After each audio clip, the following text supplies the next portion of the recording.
Hi, welcome back to Triggers and Spiritual Medicine. I am Laura, and this is the space where we go past the trigger and into the medicine underneath it, the root, the lineage, the pattern that been trying to get our attention all along.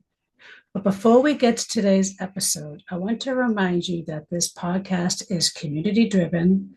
There's no big network behind this, no sponsor deciding what I can and cannot say. It's held up by you.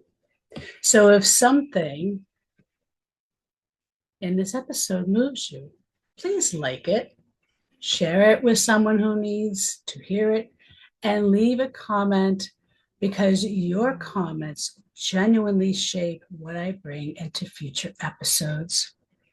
And if you haven't yet, hit subscribe so you don't miss what is coming next. Okay, so let's get into it. And I'm going to break this into a few parts. Right now, I just want to pause because Saturn just went into retrograde on July 26th, sitting at 14 degrees Aries, and it will stay retrograde until December 10th. Some of us over recent weeks may have felt this pull between the recent full moon and Mercury retrograde that just completed. But Aries rules the self, let's just say. Independence, autonomy, the right to move through the world as you see your own authority. So when Saturn, the planet of structure, consequence, and karma, stations retrograde in the sign of self, what gets called into review is exactly that, my friends. Where has our authority over our own bodies, our own decisions, and I'm going to turn my phone off because it's beeping at me, been taking over from us, where we have been outsourced or overridden by somebody else's structure? So I want to sit with that question for the next 30 minutes. And I want to sit with it through one particular story. And her name is Lindsay Clancy. And this is going to be about the story, not the trial, because I think this is bigger than what we're having conversations around. And I want to be very clear about something before I go any further. I am not here to tell you whether Lindsay Clancy is guilty or not guilty. That is being decided in a courtroom in Plymouth County right now by a jury who has heard evidence. I have not heard in full, and it is genuinely not my place or yours to render that verdict from the outside. What I am here to talk about is not the verdict. It's the story underneath the verdict. The story that would be true no matter what the jury decides. So here is what is not in dispute. Lindsay Clancy was a labor and delivery nurse, a woman who spent her career helping other women deliver babies. In the months after the birth, after the third child, she was prescribed a long list of psychiatric medications, one after another by multiple different providers, as her condition kept getting worse instead of better. Insomnia, anxiety, eventually hallucinations. And in January 2023, her 3 children, Cora, Dawson, and Colin, died. And I want you to notice something with me. However this trial ends, that timeline already tells us something true. A woman went to the medical system for help over and over for months, and the system's answer again and again was another prescription. Ask yourself this: what was actually being treated? Seriously, what was actually being treated? And what we're going to go into next is the question nobody is asking out loud. Postpartum, first, is not a mental event. It is a physical one. A woman's hormones do not generally taper after birth. They basically fall off a cliff. Estrogen and progesterone, which had been climbing for 9 months to levels the body has never experienced before, crash within days. The thyroid can shift. Sleep, the single most protective factor for the mental stability that we know of, is gone, sometimes for months. The body that just built an entire human being and then pushed it into the world is asked almost immediately by our culture to function as though none of that just happened. And what does our system call the result of that biological earthquake? Because that's what I really want to call it. It's a biological earthquake. Our system wants to call it a mental illness. And that's what I want to sit with today. And this is what I want to talk about today. I want you to sit with that word choice for a second. Mental illness. As if the mind broke on its own privately for no reason, rather than in direct and predictable response to what the body just went through. When we treat a hormonal crisis as a psychiatric one, we don't treat the actual condition. We treat the symptoms of the actual condition with drugs designed for entirely different underlying cause. And then we act surprised when the symptoms multiply instead of resolve. This is not new. This is a very old story wearing a new coat. And I promise you, we're going to go into something really rich and deep. So bear with me. There's a lot here that I personally have been sitting with since this story came out a few years ago. And that's what this episode is about. And I want to go now to the old story. So let's go back. Before there were psychiatric wards, there were witch trials. There were women who knew the land, who knew herbs, who caught babies and eased the dying, who had authority that did not come from a man's permission. And they were called dangerous. Some of them were burned. Some of them were tortured. Some of them were hung. After the burning times, we did not stop being afraid of women's bodies and women's authority. We just changed the language. It stopped being witchcraft and started being hysteria, a word that comes directly from the Greek word for uterus. The diagnosis was quite literally having a uterus that was inconvenient to somebody else. And who do you think that somebody else was? Right? I'll let you come to your own conclusion on that one. Women who wanted freedom, who wanted to stay in their own lives, who were too loud, too tired, too sad, too much, were institutionalized, locked away, sometimes for decades, sometimes for the rest of their lives. And when the institutionalization fell out of fashion, we didn't return that authority to women and back to them again. We just changed the tool of oppression again. And I should say oppression and control again. Because instead of locking the body away, we quiet the mind chemically. Same instinct, just a new delivery system. I say this not to shock you or to trigger you. I always say if I trigger you, I'm hoping I'm triggering you into the right direction of inquiry, self-inquiry versus the rabbit hole of deflection and avoidance. Okay. So I say this not to shock you, but because I think most of us have absorbed this history as something that happened, past tense, finished. It is not finished.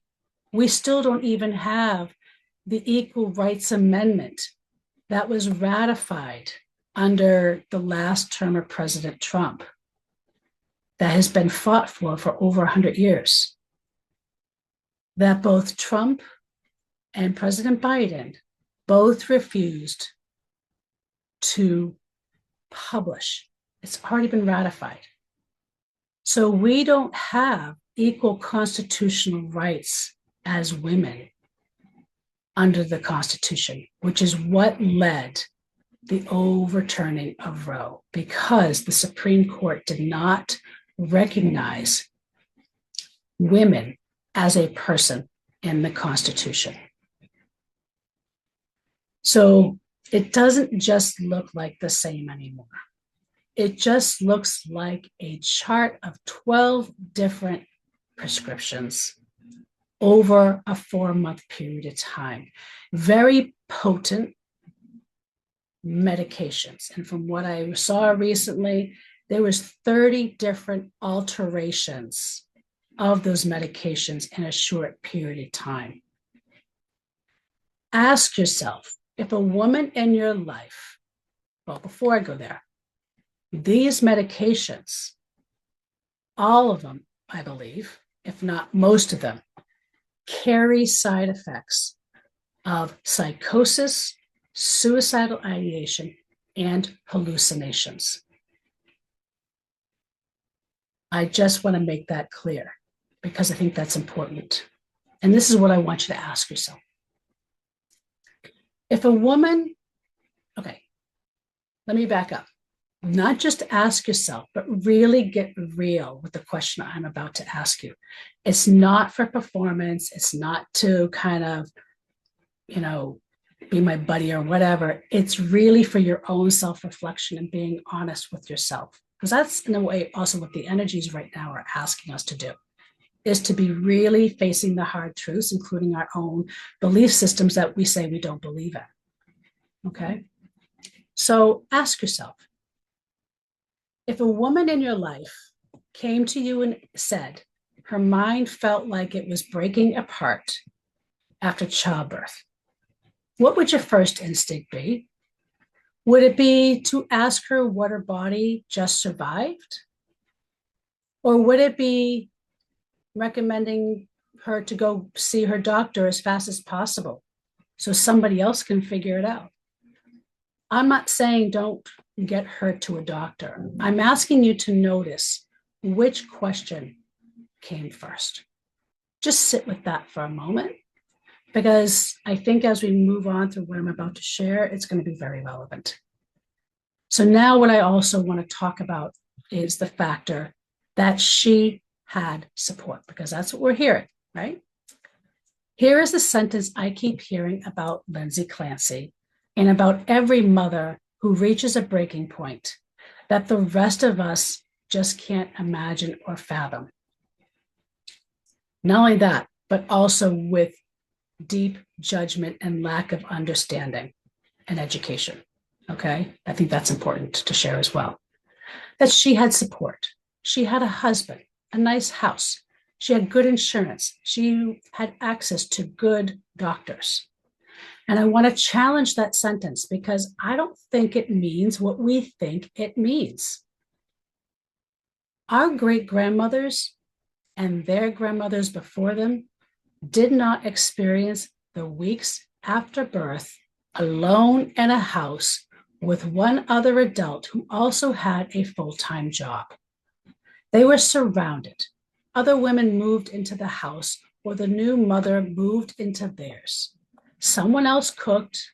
Someone else held the baby at 3 a.m. so she could sleep 4 consecutive hours, which we now know is the one single most protective thing that you can offer a postpartum brain. Someone who has lived through it herself was watching her daily with the kind of pattern recognition that only comes from having been through it or having sat beside 100 women who had. That is support. That is also the kind of support that the burning times of witches, the era of hysteria, short of wiped out. Is this support? I want you to think about that. An appointment with a doctor who has 11 other patients the same day and met you for the first time 6 weeks ago is not support, especially if you're only meeting them for 10, 15, 20 minutes, maybe 1 hour a week or 1 hour a month. It is not okay. It is a system's best attempt to stimulate support at scale, for profit, by the way, without the community that used to make community care actually possible. I want you to ask yourself honestly, seriously, if you had a baby tomorrow, or if you had one in the last year or 10 years ago, who actually showed up? Not who sent a gift, who actually showed up repeatedly without being asked twice. I know when I had my first daughter, my mother stayed with me for the first month. And even that, because under Lindsay Clancy's case, she needed more than that. But if the answer is nobody, or almost nobody, that is not a personal failure on your part. I want to be clear about that. And it was not a personal failure on Lindsay Clancy's part either. It is a cultural one. This is the part when I talk about my other podcasts about what we need to unpack, to decolonize, to deconstruct. This is the type of stuff I'm referring to. We dismantled the very structure and then blamed the individual woman for not being able to survive without it. Think about that for a moment. We dismantled the very structure and then blamed the individual woman for not being able to survive without it. And you're probably saying, Laura, there are millions of women every year that get through it. Yeah, and how is that working for us? How is the mental health crisis, the comorbidities, the quality of care, the chronic illness, the breast cancer rises, the hysterectomies, all these things are all telling us what we're doing isn't working. It's not sustainable. So I want to now talk about who used to hold this. The very thing that was taken from us, right? The people who used to hold this kind of care were the midwives, the aunties, the grandmothers, the women down the road who knew everyone to call. They were not incidental. They were the actual infrastructure, the foundation that held you. And that infrastructure was taken apart deliberately over centuries and replaced with a model primarily by men for profit, for a system that runs on billing codes instead of relationships. I feel like I need you to hear that again. The people who used to hold this kind of care, the midwives, the aunties, the grandmothers, the women down the road who knew everyone to call, was not accidental. They were the actual infrastructure. And that infrastructure was taken apart deliberately over centuries and replaced with a model built primarily by men for a system that runs on billing codes instead of relationships. I want to say that plainly because I think we've softened it into something vague, like things changed, or the world got more medical, or we evolved. No, a specific kind of care built and held by women in community. And I want to be even specific about women of the global minority with European or Slavic descent, basically white women. We are the most harmed and disconnected from these types of communities. And we are doing the same thing that our surviving ancestors did during the burning times. And that was selling our sisters out and upholding the very system that harmed ourselves, our children, and our sisters. So a specific kind of care built and held by women in community for free or for reciprocity rather than profit was systematically devalued and dismantled. And in its place, what did we get? We got a model where a woman's suffering became a diagnosis code, her hormonal crisis became a mental illness, her trauma became pathologized, and her isolation became something she expected to manage on her own with a prescription pad standing in for a village. That is not an accident, my friends, of history. That is the direct result of whose knowledge got to count as medicine and whose got labeled as superstition or witchcraft or hysteria. My colleague, Dr. Jessica Taylor, if you're not familiar with her work, I highly recommend it, has spent her entire career documenting exactly this pattern. Women's very real, very physical distress.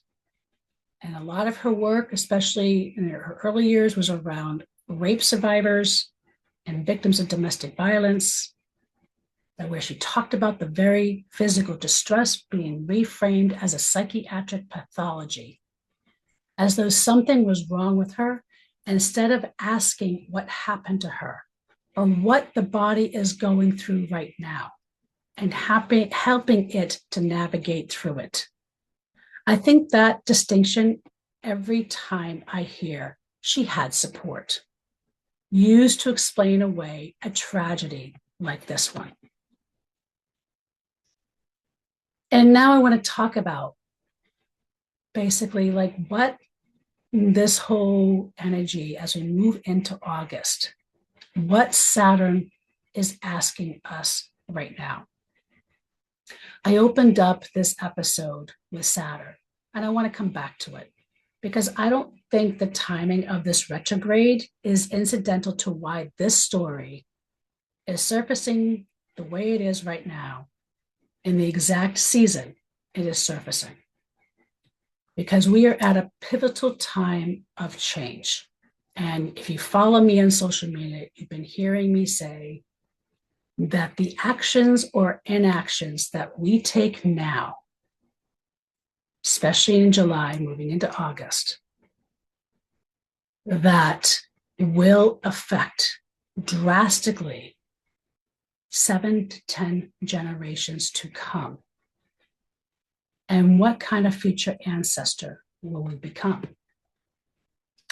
Because Saturn retrograde is not a punishment, it's basically an audit.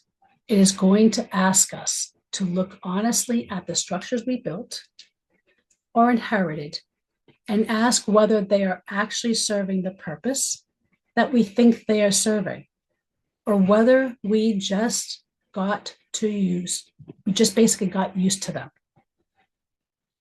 As we move through the month of August with Saturn newly in retrograde in Aries, the sign of individual will and self-authority, I believe we're going to be asked collectively to look at every place we have handed a woman's autonomy and freedom over her own body to a system that was never built to actually understand her. And I also want to mention that where we have maybe questioned, where we have handed a sister's woman's autonomy, an immigrant sister, a Black and brown sister, a woman of the global majority's sister, and handed their autonomy over their own body to a system that not only was never built to understand him, but is perpetuating relentless harm. And I also want to say, this is not to feel guilty. This is not to shame. This is not to guilt you. The work I do every day with people is to come and face these hard truths so we can have the courage to move through them and create the change that we are really seeking in life. We have been conditioned to turn our power over and over and over again. And we have forgotten how to hold our own power, hold our own sovereignty, to make decisions for ourselves.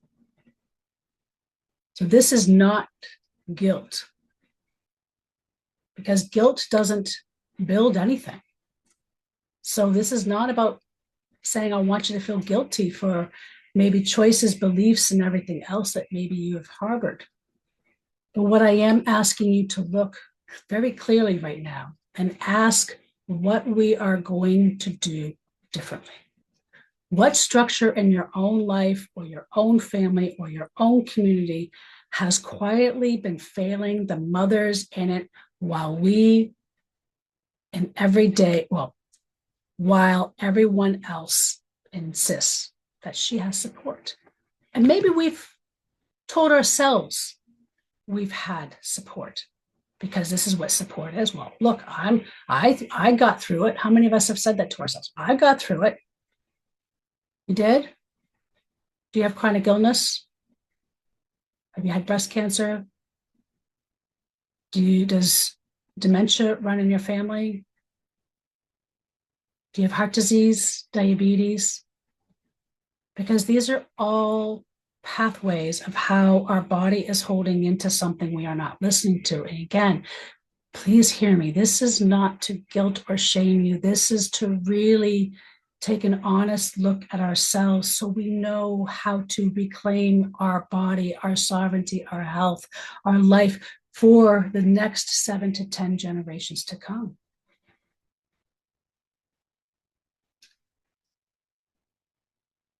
And what I want to ask you is, what would it actually cost you in time, in comfort, and in your own schedule to be that kind of support for one mother in your life this month? Okay, and if it's not a mother, maybe it's an elder, because our seniors are also, our grandmothers are also not getting the care, and they've held a lot, they've carried a lot, also without the supports. So I would say the mothers, the grandmothers, with or without children that are needing the support, but especially those with children, because we're talking about the physiological challenges, okay? What I'm going to move into now is, how do we move forward as a collective? Because I don't think the answer to any of this is a better app. You know, like I see people downloading meditation apps. Well, that's great, but it doesn't beat showing up in person, in a group, and the coherence that we get when we are in person in a group setting. And I don't think the answer to this is a longer maternity leave alone. Though both, you know, other access, other tools, and longer maternity leave would help. But I think the answer is smaller and harder than that, too. And it starts with individual woman, each of us, deciding to rebuild in small pieces what was lost, stolen, or forgotten, or dismantled, either in our life, our mother's life, our grandmother's life, our great-grandmother's life, and so forth. Because that's the wound that has been carried forth over the last 7 at least generations of women, especially, again, if you are a white European of the global minority. So that can look a lot like an actual meal train that lasts longer than a week. Now, in Lindsay Clancy's case, it was 4 months when it climaxed. It's usually for the first 6 months is when there needs to be care. It can also look like showing up at somebody's door without being asked. It could be, the way our grandmothers would have. Showing up with a pie, right? So they used to go, just show up, knock on the door, and here's a pie. It can also look like checking in on a new mother at week 6 and at week 10, at week 16, long after the casserole stop, because that is often when the hormonal crashes and the isolation are their worst. And the attention has already moved on to the next family. So it can also look like believing a mother the first time she says that she feels something's wrong in her body or her mind, instead of waiting for a crisis to take her seriously, or just doing the whole light and love thing, which is extraordinarily harmful. It can look like asking, before we ever reach for a diagnosis, what her body has actually just gone through. And sometimes it is just showing up and just holding space, maybe just for her to vent, not even telling her what to do. Maybe that's not what she wants. Maybe she just needs to be seen and to be witnessed and to be heard and not have anything done. Because I know some of us may say, well, I don't know what to do. Sometimes it's just holding space. And I think that is the one gift we have forgotten to know how to do. On a larger scale, it can mean continuing to tell the truth about where this pattern comes from out loud, in public, even when it's uncomfortable, even when a case is still in front of a jury, because the pattern was true before this trial started, and it will be true after it ends, regardless of the verdict. This is a pattern. The Lindsay Clancy case is showing us something that is so deeply broken in our culture. And I will leave you with this question. And I want you to actually please sit with it, not just let it pass by. As I said before, 7 generations from now, what will the women in your line say about how we treated mothers in this era? Will they say we finally saw the pattern and started to interrupt it? Or will they say we kept handing women prescriptions instead of villages and called it support? That answer is still being written by each and every single one of us right now. And if this is landing for you in anything that I've had to say in this episode, I would ask you to do one small thing, one small, real thing this week. Reach out to a mother in your life who is past the casserole stage and just ask her how she's actually doing. Even if she just says everything's fine. Well, we know why. Hopefully we know why we do that. But don't make that an excuse not to reach out. This is not the version that she gives at pickup. This is the real one. And so if you're doing your own quiet repair work right now around motherhood, the mother wound, the autonomy, or the wounds the system has left behind in our lineages and our generations of trauma, I do offer one-on-one sessions to help guide for that. I also will be opening a limited apprenticeship in 2027 that's open to 6 students. And I will be returning to Ireland next year for pilgrimage work, which is a 6-month journey with 7 to 10 days in Ireland. And if either one of those call to you, you can find all that support and book a one-on-one session with the links that are attached. Or you can also look and reach out through me through the website, which is www.laurahealingwithspirit.com. And before I let you go one more time, I just want to ask you for a little support. If this episode meant something to you, if you got anything from it, please like it.